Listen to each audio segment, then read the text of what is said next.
Bom dia, meus irmãos. Dando continuidade à revista sobre os 10 mandamentos para os dias atuais, hoje nós vamos estudar a lição 3. Ela fala o seguinte: a imagem do Deus invisível. E isso está lá em Êxodo 20, versículo 4, que diz assim, não farás para ti imagem de escultura. É simples assim. O autor da lição, quando ele introduziu a lição, até foi muito feliz. Ele pegou uma referência do que é longe e do que é perto, dos tamanhos relativos e tamanhos reais. Por exemplo, olha só esse vidro de cola que eu estou mostrando para vocês. Eu estou aqui a 1,5 metro de distância dele. Vocês não vêem muita coisa, mas à medida que eu vou aproximando ele, como ele vai chegando mais perto de vocês, está vendo aqui? Vocês vão ver mais detalhe dele, Vocês vão ver detalhe, vão ver nome, vão ver tudo dele. E mesma coisa é o Deus que nós servimos.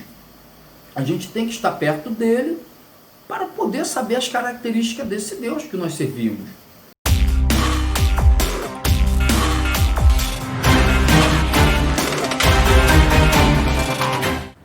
Primeiro tópico. Por que o homem tende a fazer esculturas e contrariar o segundo mandamento? A adoração a imagens é algo muito antigo. É mais antigo do que o culto monoteísta. A idolatria vem do início da sociedade nos primeiros grupamentos humanos, registrado em Gênesis 4,17.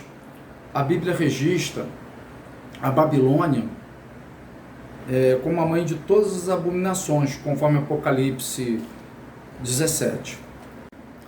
O fundador da cidade de Babilônia foi Nimrod. Ele é citado em Gênesis 10:8. E esse Nimrod, de acordo com as tradições babilônicas, ele é adorado lá, juntamente com seu filho Tamuz. Se vocês lerem Ezequiel 8, ele faz relatos terríveis sobre idolatria e fala sobre esse Tamuz, esse deus Tamuz, filho de Nimrod. Uma outra coisa que devemos saber, meus irmãos, Nimrod é citado na Bíblia como um grande caçador diante do Senhor, mas isso não lhe atribui virtude alguma, assim como Stalin também foi um grande assassino diante do Senhor, e isso não lhe atribui nenhuma virtude. O autor, nos parágrafos 2, 3 e 4, ele registra o seguinte, ele registra a história da idolatria já na era cristã, já na história do cristianismo. No século VIII surgiu o movimento iconoclástico, que era um movimento dedicado à destruição de imagens. As imagens, ícones e pinturas foram apagadas das igrejas, de todas as igrejas, e especialmente da igreja oriental, da igreja de Constantinopla. Porém, houve o segundo concílio de Nicéia, em que se tolerou a adoração de imagens de santos católicos, e foi aí que se propagou muito a adoração de santos, a adoração de relicários católicos. A partir desta data, não somente aumentou a idolatria às imagens, mas cresceu a veneração às relíquias chamadas sagradas. E foi justo isso, foi justo o segundo mandamento, e por motivo disso foi que originou essa reforma protestante. Há registrado aqui que até na igreja de Lutero haviam imagens lá. Aqui no parágrafo 4 da revista, na página 22, diz o seguinte: os símbolos da fé cristã, por séculos, não são necessariamente imagens que contrariam o mandamento, o segundo mandamento. A cruz, a Bíblia e os elementos da ceia do Senhor são ícones que despertam a fé. Os batistas, em especial, entendem que tais símbolos não conferem graça, eles são apenas objeto de liturgia, de culto. As imagens, elas não conferem nenhuma salvação, não ligam o homem a Deus. O único que liga o homem a Deus é o nosso Senhor Jesus Cristo.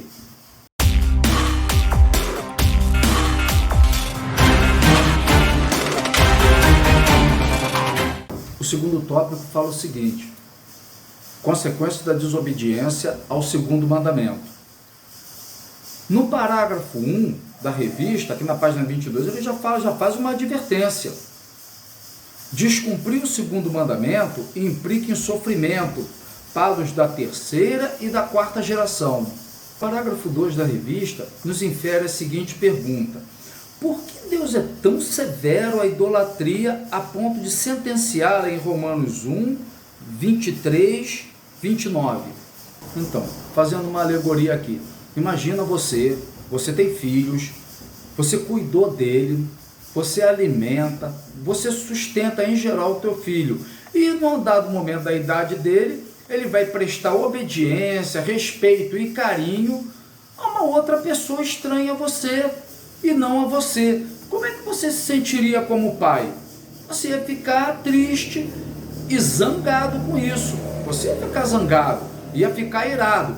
Então você ia botar no teu coração o seguinte: os meus bens é ruim de eu dar a ele, hein? Se ele não vier me pedir desculpas, não vier se retratar comigo, eu vou fazer o seguinte: eu vou pegar meus bens, parte dele vou dar para o cachorro, e o segundo eu vou pegar e vou dar para uma instituição de caridade. Mas ele não vai ver um centavo do meu bem e pode sair da minha casa, porque já que ele não me respeita, ele não merece ser sustentado por mim. À luz de Ezequiel 8, mostra a glória de Deus sendo substituída por divindades egípcias e babilônicas. Vejam vocês que os ocultistas adoram Ezequiel 8, e o ocultismo também é um tipo de idolatria. Já no parágrafo 3, é registrado assim: a idolatria ela é muito ampla, então abrange também a avareza e o apego aos bens patrimoniais. É um tipo de idolatria muito comum nos dias atuais e que não escapou ao crivo do nosso Senhor Jesus Cristo. Lucas 16, 21 registra uma parábola do Senhor Jesus, o rico e o Lázaro, aonde o rico está no inferno, num lugar ruim pra caramba, e pede que Lázaro molhe o dedo numa água fresca e passe na língua dele. E veja que o lugar que vai parar o idólatra não é um lugar muito agradável.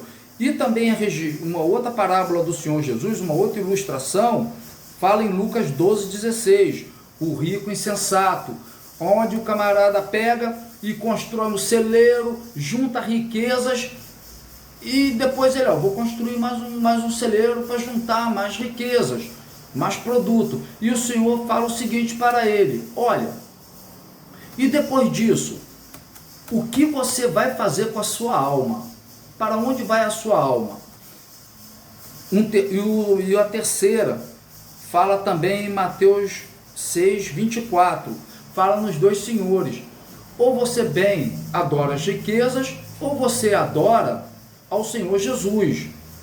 Você não pode adorar dois senhores ao mesmo tempo. Há inconsistência, assim como dois corpos não ocupam o mesmo lugar no espaço ao mesmo tempo.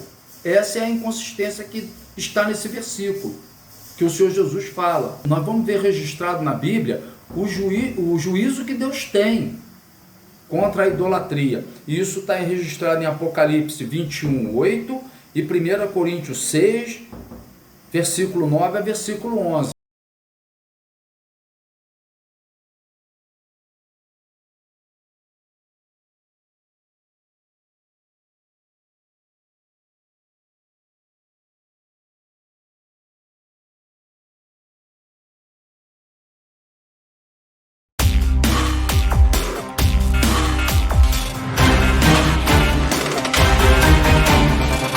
Chegamos ao tópico 3, benefícios dos que adoram apenas a Deus. No parágrafo 1, o autor da lição fala assim: para ter acesso ao Pai, só por meio de Jesus Cristo. Não adianta figuras ou obra de mãos humanas. Então, pessoal, vamos agora para o parágrafo 2. Agora responda uma coisa aí pelo chat: é da vontade do Senhor que o idólatra vá para o inferno?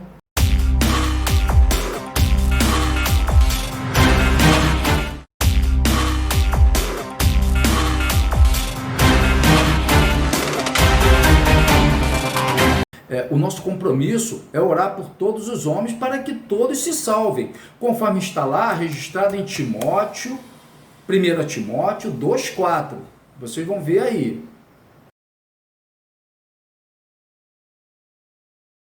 No parágrafo 3, no parágrafo D da revista, fala o seguinte: que quando cumprimos a vontade do Pai, Ele tem promessas para nós. Olha só uma promessa registrada aqui, no Salmo 34, 7. Os anjos do Senhor acampam-se ao redor dos que o temem. Atos 16:3. Crê no Senhor Jesus e será salvo. 5 promessas para aqueles que amam a Deus. A primeira promessa é esta aqui, ó. A salvação, que está lá em 1 João 2:25. A segunda promessa é a vida plena. Deus dá vida plena àqueles que o amam. Está registrado em João 10:10. A terceira promessa é o Espírito Santo, a dispensação do Espírito Santo, que está em Lucas 11:13. A quarta promessa é paz. Quantas pessoas não querem viver em paz, não querem ter uma vida tranquila? E isto está em João 16:33. A quinta promessa vem lá do Sermão do Monte, está em Mateus 6:31-33, é a provisão. Deus vai sempre te sustentar, Ele não vai te desamparar, por pior que sejam as condições. E o máximo aqui é essa, que está em João 14:2-13. As moradas no reino. Nós não vamos mais ficar sujeito, na glória, nós não vamos mais ficar sujeito a um reino político, nós não vamos ficar sujeito ao reino de Deus. Pô, viver no reino de Deus deve ser muito prazeroso, deve ser algo muito bom. Deve ser comparado assim, vou fazer uma tosca comparação. Você estar reunido com seus amigos, tomando um café da tarde e batendo papo furado. É mais ou menos isso aí, elevado à enésima potência. Vejam só, que coisa boa, né? Isso é só uma ponta do iceberg do que é viver na glória.